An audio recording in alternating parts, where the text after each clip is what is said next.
Para la introducción de un espectro de respuesta en el programa SAP 2000 debemos de ir a Define. En Define vamos a seleccionar una función y dentro de las funciones seleccionaremos un espectro de respuesta. Para la generación de los espectros de respuesta se pueden hacer de una forma muy similar a como aplicábamos la carga sísmica de forma estática, ya sea mediante un coeficiente o utilizando una normativa.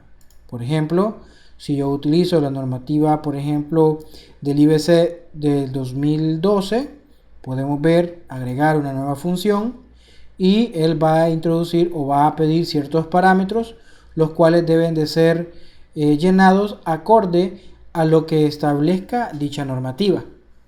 Sin embargo, esto no aplica para nosotros y nosotros tenemos que introducir la información aplicando lo que es un archivo.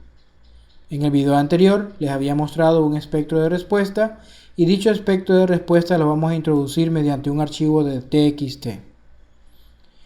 Entonces, para la definición, vamos a dar clic en la pestaña y vamos a buscar que nuestro espectro lo vamos a definir mediante un archivo, from file.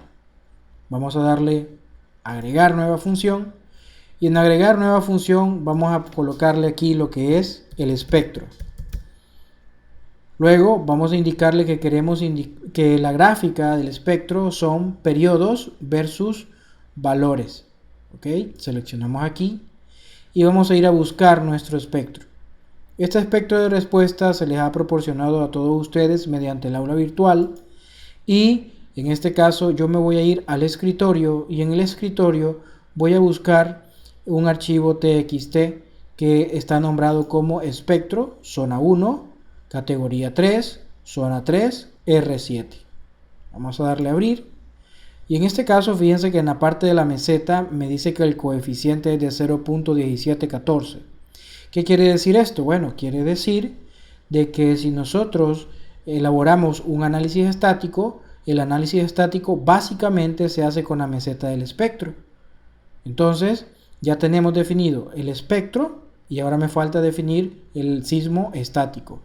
Entonces el sismo estático, el coeficiente del sismo estático es de 0.1714. Vamos a dar OK. Y vamos a dar OK. Vamos a ir a Define Load Patterns y en sismo en X vamos a modificar. Aquí sería el coeficiente sísmico de 0.1714 y vamos a dar OK. Luego sismo en Y, lo mismo, modificamos y 0.1714. ¿Qué quiere decir este 0.17? Quiere decir de que de toda la masa sísmica, el 17% de esa masa es la que debe de soportar la edificación como acción lateral. Entonces vamos a dar OK y vamos a dar OK. Ahora vamos a incorporar el espectro de respuesta. Hemos incorporado, mejor dicho, vamos a producir un sismo mediante el espectro. Hemos creado el espectro de respuesta, que es este. Vamos a dar OK. Ahora vamos a definir las direcciones de cada sismo partiendo del espectro. Vamos a ir, por ejemplo, a Load Cases. En Load Cases vamos a generar una copia del sismo en X, agregar copia. Y el sismo ya no va a ser un sismo en X estático, sino que va a ser dinámico. ¿Ok? Y ahora el tipo de comportamiento de carga va a ser un espectro de respuesta. Aquí hay ciertas cosas que debemos de definir. Por ejemplo, la combinación modal. En este caso, para la combinación modal utilizaremos el método CQC. Para la combinación direccional utilizaremos la metodología de la raíz cuadrada de la suma de los cuadrados. Posteriormente vamos a introducir una excentricidad accidental de 0.05, o sea del 5%. U1 es sismo en X, o sea U1 es dirección X, U2 dirección Y, U3 dirección Z. Por lo tanto, si yo quiero definir un sismo en X, yo puedo venir y ese factor de escala debe de ser igual a 9.81 metros, centímetros sobre segundo al cuadrado. Esa sería la aceleración de la gravedad. Ese sería el valor de 9.81. Vamos a dar agregar. Fíjense que para la combinación direccional utilizaremos la combinación absoluta. El factor de escala le vamos a dar 1. Y vamos a crear un sismo en X donde vamos a tener el 100% del sismo en X y adicional a este vamos a tener un sismo en Y con el espectro, pero con un 30% de esa dirección. Es decir, por ejemplo, un sismo en X sería agarrar el espectro y multiplicarlo por la gravedad de 9.81. Un sismo con un 30% sería agarrar el espectro, multiplicarlo por la gravedad de 9.81, pero eso se multiplica con un 30%. En este caso estamos considerando que tenemos sismo 100% en un sentido y sismo del 30% en el otro sentido. Como en este caso el sismo es en X, estamos indicando que el 100% va en X y por ende el 30% va en Y. Teniendo eso claro, vamos a dar OK. Vamos a generar una copia de este sismo en X. Agregar copia. Ahora ya no va a ser un sismo en X, será un sismo en Y. Y será un sismo en Y dinámico. Ese sismo en Y dinámico, la combinación modal siempre es CQC. La combinación direccional utilizaremos la absoluta. Y en este caso vamos a intercambiar los papeles. El 100% es en U2, modificamos. Y el 30% ahora es en U1, modificamos. Lo que hemos hecho aquí es prácticamente crear un sismo y tomar en cuenta la acción del sismo 100% en un sentido más 30% en otro sentido. La definición de los sismos prácticamente existe en diferentes formas. Si se fijan, nosotros hemos creado dos sismos, un sismo en X y un sismo en Y. Vamos a cambiarle el nombre. Habíamos escrito mal el nombre. Sería sismo dinámico. Ok. Pudiéramos crear un único sismo. Por ejemplo, agregar. Pudiéramos crear, por ejemplo, un sismo único. Un sismo que se llame sismo. Y aquí en la combinación direccional utilizaríamos la raíz cuadrada. O sea, el método de la raíz cuadrada de la suma de los cuadrados. Y aquí utilizaríamos el 9.81, o sea que utilizaríamos el 100% en ambos sentidos. Y con esta metodología, el programa automáticamente va a hacer algo muy parecido a lo que asumimos como 100% en un sentido y 30% en otro sentido. Ahora, de forma resumida, ¿qué es lo que el programa hace? Simplemente está asumiendo un sismo en diagonal, ¿sí? O sea, le está calculando la hipotenusa. 100% en un sentido, 100% en otro sentido, y por ende lo que calculamos es un sismo en diagonal. Y el programa automáticamente se hace el trabajo de utilizar, o mejor dicho, asignar un signo en dirección positiva, un sismo en dirección positiva o un sismo en dirección negativa. Eso ya lo hace automáticamente el programa. Eso únicamente para sismos que son definidos mediante espectros de respuesta. Vamos a darle cancelar porque no deseo hacerlo así. Yo deseo utilizar sismo en X y sismo en Y estáticos y sismo en X y sismo en Y dinámicos.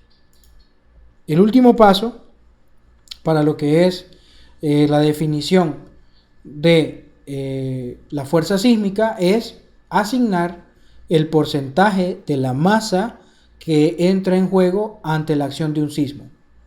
Por ejemplo, nos vamos a define y vamos a indicarle la fuente de masa. Vamos a modificar la fuente de masa que él tiene por defecto. Damos modificar y vamos a indicarle mediante patrones de carga, load patterns. Aquí, por ejemplo, le podríamos colocar, cambiarle el nombre a masa sísmica. Ok, masa sísmica. Vamos a modificarlo. Se ha escrito mal. Ok, masa sísmica.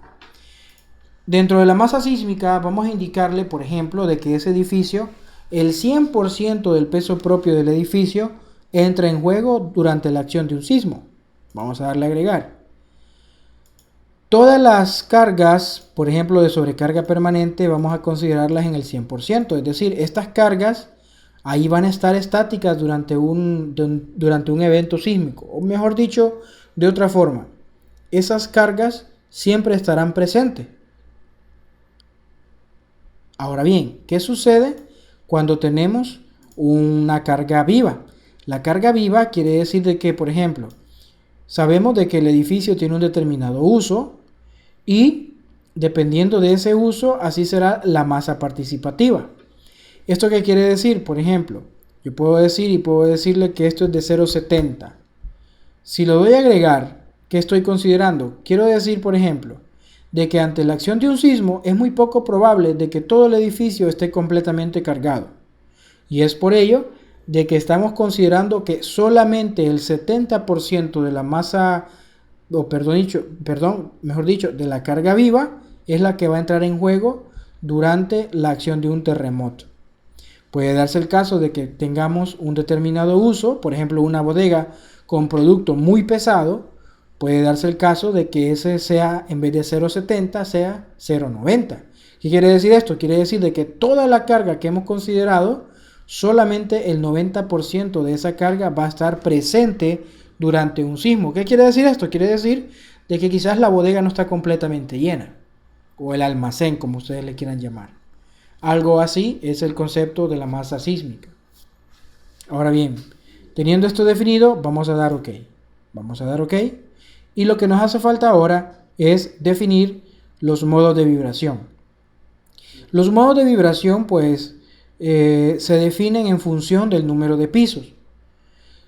Para aquellos que no tengan claro los modos de vibración, los vamos a presentar una vez hemos elaborado el análisis estructural, para que ustedes vean las formas de vibrar de una edificación ante diferentes tipos de excitaciones. Ahora bien, ¿qué sucede? Vamos a ir a Define y vamos a ir a Load Cases y vamos a ir a buscar los casos modales y vamos a darle Modificar. Entonces, nuestro edificio tiene dos niveles. Esos dos niveles que tiene el edificio, cada piso o cada nivel tiene 3 modos de vibración. Si yo tengo 2 niveles, únicamente voy a considerar 6 modos de vibración. Si yo considero los 12, bueno, no hay ningún problema de considerar los 12. Simplemente si el modelo estructural es demasiado grande, pues la estructura se va a tardar mucho más tiempo en ser analizada. Por eso, mejor coloquemos los modos de vibración que nosotros creamos pertinentes. En este caso, la recomendación es asumir 3 modos de vibración por cada nivel. Vamos a dar OK, vamos a dar OK, y prácticamente nuestra edificación está lista para ser analizada. Pero antes de eso es necesario aclarar algunos conceptos con respecto al espectro de respuesta y algunas consideraciones que hemos hecho al momento de definir dicho espectro. Muchas gracias.